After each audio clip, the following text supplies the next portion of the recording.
I have a big question, which is who runs the world? It used to be an easy question to answer. If you're over 45, like me, you grew up in a world that was dominated by two giants. The United States called the shots on one side of the wall. The Soviets set the rules on the other. And that was a bipolar world. It's very simple. If you're under 45, you grew up when the Soviet Union had already collapsed.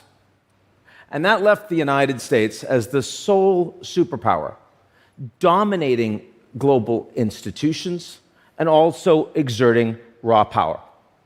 And that was a unipolar world. And then about 15 years ago, things got a little more complicated. The United States increasingly didn't want to be the world's policeman or the architect of global trade or even the cheerleader for global values. Other countries were becoming more powerful, and they could increasingly ignore many of the rules they didn't like, sometimes even setting new rules themselves. What happened? 3 things. Number 1, Russia was not integrated into Western institutions. A former great power, now in very serious decline, and they are angry about it. We can argue about whose fault that is, but we are where we are. Number 2, China was integrated into US-led institutions on the presumption that as they got wealthier and more powerful, they would become Americans. Turns out, they're still Chinese. And the United States is not particularly comfortable with that. Number 3, tens of millions of citizens in the United States and other wealthy democracies felt left behind by globalization. This has been ignored for decades, but as a consequence, they felt that their governments and their leaders were more illegitimate. Now, if you look at all the headlines in the world today driving all of this geopolitical tension and conflict, over 90% of them are because of these 3 reasons. And that's why today we live in a leaderless world. But as we know, that's not going to be with us for long. So what comes next? What kind of a world order might we expect over the next 10 years? Some of what I might say, I think will surprise you. Because we're not going to have a bipolar or a unipolar or even a multipolar world. If we don't have 1 or 2 superpowers, we don't have a single global order. No, instead, we will have 3 different orders, a little overlapping, and the third will have immense importance for how we live, what we think, what we want, and what we're prepared to do to get it. But first things first.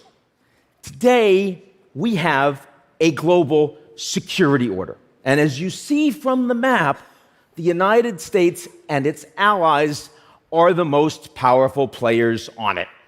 The US is the only country in the world that can send its soldiers and its sailors and its military equipment to every corner of that world. No one else is close. China is growing in its military capabilities in Asia, though nowhere else. Lots of American allies in Asia are concerned about that, and as a consequence, they're becoming more dependent on the United States for a security umbrella. With the Russian invasion of Ukraine, US allies in Europe are becoming more concerned and dependent on the United States and a US-led NATO.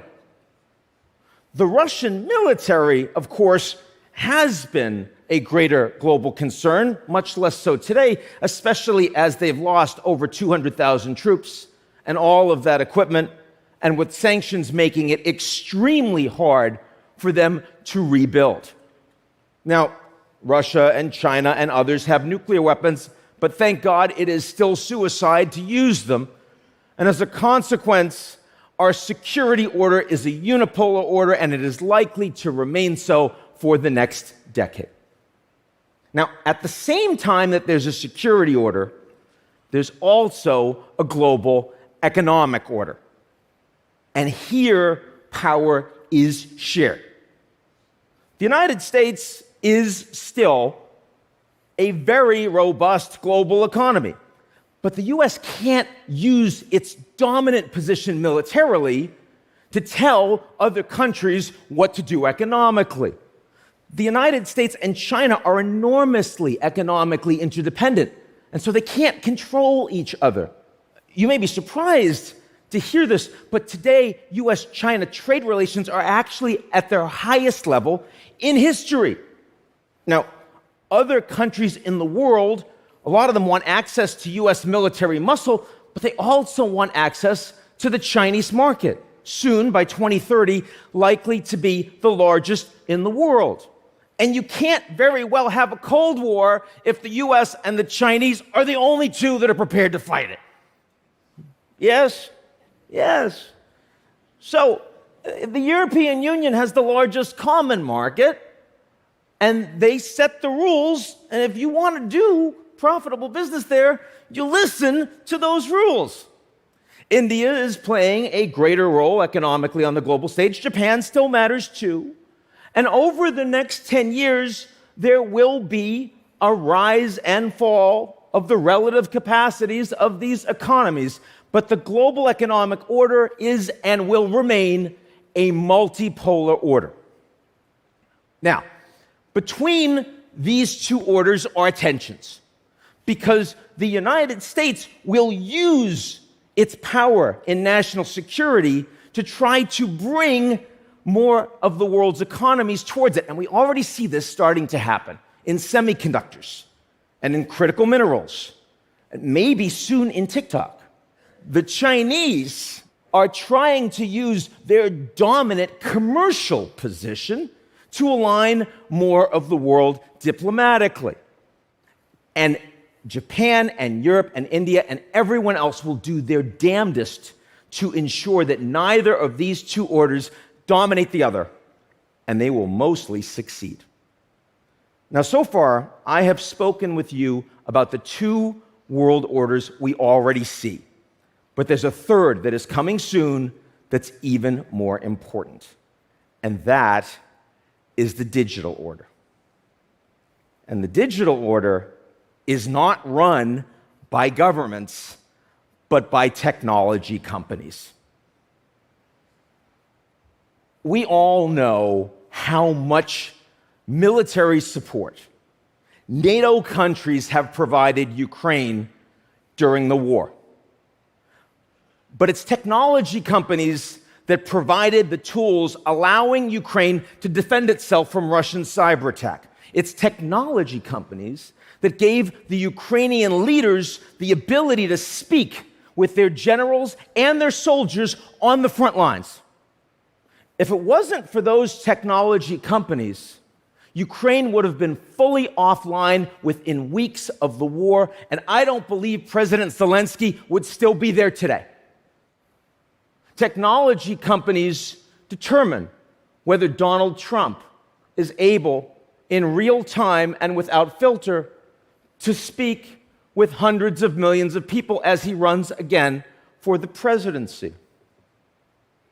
It's social media platforms and their ability to promote disinformation and conspiracy theory. Without them, we do not have riots in the Capitol on January 6th. We do not have trucker riots in Ottawa. We do not have a January 8th insurrection in Brazil. Technology companies increasingly determine our identities. When I was growing up, It's nature or nurture. I mean, my deep and abiding emotional problems either come from how I was raised or some genetic failure. Could be both. But today, our identities are determined by nature and nurture and algorithm. If you want to challenge the system, you can't just question authority, as we were all told when we were growing up. Today, you have to question the algorithm. And that is a staggering amount of power in the hands of these technology companies. What are they going to do with that power? And that depends on who they want to be when they grow up. So if China and the United States work to exert much more power over the digital world, and technology companies in those countries align with those governments, we will end up in a technology Cold War. And that means the digital order will be split in two. If, on the other hand, technology companies persist with global business models and we retain competition between the digital and physical worlds, we will have a new globalization, a digital global order. Or, if the digital order becomes increasingly dominant and governments erode in their capacity to govern, and we've already seen the beginning of this, technology companies will become the dominant actors on the global stage in every way, and we will have a techno-polar order. And that will determine whether we have a world of limitless opportunity or a world without freedom. Now, at this point in my speech, I'm supposed to talk about the good news. But those of you that have heard this know that that is not coming.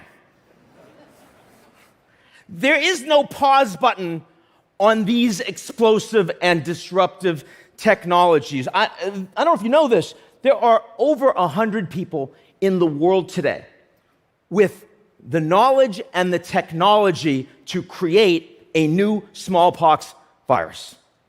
Honestly, I don't have answers, but I have a few questions for the people that do.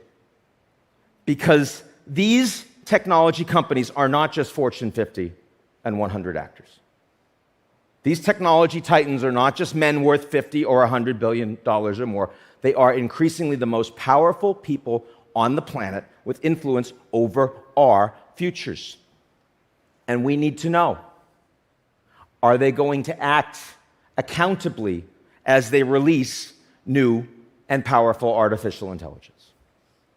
What are they going to do with this unprecedented amount of data that they are collecting on us and our environment? And the one that I think should concern us all right now the most, will they persist with these advertising models driving so much revenues that are turning citizens into products and driving hate and misinformation and ripping apart our society?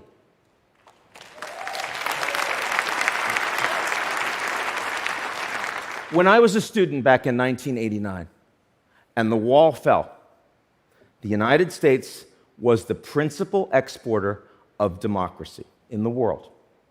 Not always successfully, often hypocritically, but number one nonetheless. Today, the United States has become the principal exporter of tools that destroy democracy. The technology leaders who create and control these tools, are they okay with that? Or are they going to do something about it? We need to know. Thank you.